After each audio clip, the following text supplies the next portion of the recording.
Roman Reigns has revealed some details on a tense meeting with Vince McMahon. The Undertaker has commented on the possibility of him appearing at WrestleMania 38. And who does Vince McMahon see as the next John Cena? It's not Sam. Find out soon. Sorry, Sam. It might be you. It might be you. I should just put myself in the green screen, just going, and then look all sad. This is all part of the video, Sam. Roman Reigns is obviously set to headline WrestleMania this year. Originally, 2 years ago now, time flies, doesn't it? WrestleMania 36, he was set to headline against Bill Goldberg, but ended up pulling out of the event as COVID and the pandemic began, really putting his health first, which is very, very important given that man's medical history. He's been chatting away on ESPN and said that conversation with Vince McMahon about his decision, him wanting to take some time off while COVID peaked and then peaked again and then peaked again, was not a good one. Apparently this was very tense indeed. He said, "We didn't have enough information about COVID. We didn't have a proper protocol for protection. I think I made the very smart choice in stepping back and kind of game planning and figuring this thing out and seeing where it went." The story also noted here that Reigns and Heyman said that they might not have even returned to WWE unless they were given permission by WWE CEO Vince McMahon to execute this story in a mostly unscripted fashion. The story that we're talking about is obviously his return and then the formation of the bloodline and everything, the whole heel run. I think that Roman definitely identified that him being the face of the company, babyface, wasn't working, and this has completely revitalized his career. It was the right shout, right? Oh, completely. I mean, but you can tell it was unscripted because it was clearly the worst storyline ever that WWE's done. It's nothing compared to Madcap Moss. That's great. I'm a Mosshead. No, I'm a Mosshead. I think that it speaks volumes. Romans come in, they really doubled down on this. It appears to be like, we're doing this our way. Vince has had to relent because it's Roman Reigns, and he did make all the right choices there, I'd say, for his health because, as you said, his medical history. But I think it speaks volumes. Like, they've come in, they've done it unscripted, and it is my favorite storyline for quite some time. So I think it's been great. I know Roman gets a lot of flack still, and some people are tiring of the whole Roman thing. Yeah, but I found it pretty consistently entertaining. And it's been largely really great in my eyes, and I think it will be looked back on really fondly. Yeah, maybe hopefully as a turning point, but only time will tell. And you know what? When he becomes babyface, I think that will happen more organically now, and people will be keen to root for him. And Absolutely. Then you've got a face of the company that isn't a bad guy that can do more media and stuff. I guess if it's kind of largely unscripted as well, and it's happening on their terms, Roman will just stay heel until the crowd forces him to be a tweener. And at that point, it is, as you said, it's just... And finally, everybody's cheering for him on command. Yeah, exactly. I don't think that's going to happen too soon. I think we'll probably get the Rock match first. Yeah. Or fingers crossed, at least. Anyway, pure speculation. He also talked about the motivation behind the Bloodline faction, saying, "I want to be viewed as the most powerful superstar of all time when it comes to WWE and sports entertainment. I really just wanted to convey this portrait of strength, almost like a mafia-style power. Not only is it respect, but they fear me." And I think he's nailed that role. If that's his intention, he's really, really done that. Moving on, Undertaker has obviously now been inducted into the WWE Hall of Fame. Wonderful to see. It's been a long, long time coming.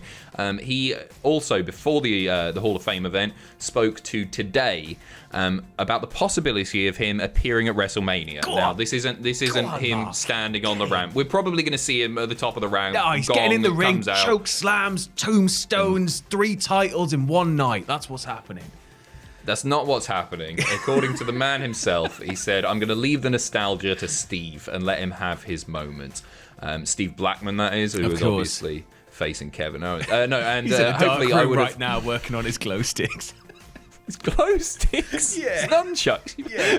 They glow in the dark. They're glow sticks. They're sticks that glow. You know what I meant. Yeah, I know what you meant. He continues, "Hopefully I'm going to recover from my speech that I have to give on Friday night, and I'll be able to sit back and enjoy the matches and unwind, spend some time with my family." Obviously, he will, they'll do the Hall of Fame thing. He'll appear there, and the Steiners will be there, and etc. Yeah, just like that. Vintage Undertaker. But according to Mark Calloway, you're not going to see him get into any sort of action. He's not going to get physical. Good. Which, you know what? He's just been inducted to the Hall of Fame. Yeah. And he shouldn't. I don't think he should ever again. No, I think the Hall of Fame should largely be the full stop on a career, shouldn't it? Agreed. He's letting that nostalgia. Leaving it to Steve Austin. In a ditch. Leaving it to Steve Austin. Speaking of Steve Austin, there is a podcast going up today from Tom Campbell, which is really exciting. It's on our podcast feed, Spotify, iTunes, Apple Music, whatever it is. The incredible story of Stone Cold's last match that will be in your ears very, very shortly. So check that out later today. It's a really brilliant piece that Tom's done. And again, back to The Undertaker now. Bray Wyatt has sent a message to The Undertaker. And it's a nice one, and it's via Twitter. He tweeted out, paying my respects to Undertaker, at Undertaker that is. The word legend is thrown around a lot these days, but no one owns that title like the dead man does. It was an honor every time I stepped in the ring with him. For my money, he is the best ever to lace him up. I'm happy for you, man. Well deserved. Lovely words. Yeah, I think, it's just nice to see Bray paying it forward, but ultimately it's just nice to see Bray at the minute talk about wrestling in any way, shape or form, isn't it? So yeah, it is. And as far as like him and Taker, if I could go back in time and choose anybody to break the streak, and I'm really undecided on it. I still don't know if it ever should have been broken, but if I could pick one of his previous opponents at WrestleMania, it would be Bray for me, because I think that's a nice passing of the torch with sort of similar gimmicks in ways. I think that would have been a lot cool. of people kind of thought maybe, but yeah. Yeah, I wasn't sure on it. I'm trying to think of I thought Triple H might do it second time around. I was quite anyway, surprised, it's a different video. Yeah. If you want to hear about that, they've done a Who Should Have Ended the Undertaker Streak video. That's on the channel right now. And we are finishing off with an interesting story. This is from Wrestling Observer Live. There was a discussion about the WrestleMania card and what might be the finish to Austin Theory versus Pat McAfee. I was looking through the card last night and I was like, you know what? This is the match that I think I'm most unsure about. I'm quite excited for it. Weirdly. I'm looking forward to it, and it really elevated last night. Vince McMahon making a brief appearance, like Austin Theory comes down, he sweeps the leg of Pat McAfee, taking him down. Pat chases him back. It was all kicking off, and then there's more later. He throws water at him, 6-man tag, blah, blah, blah. Right.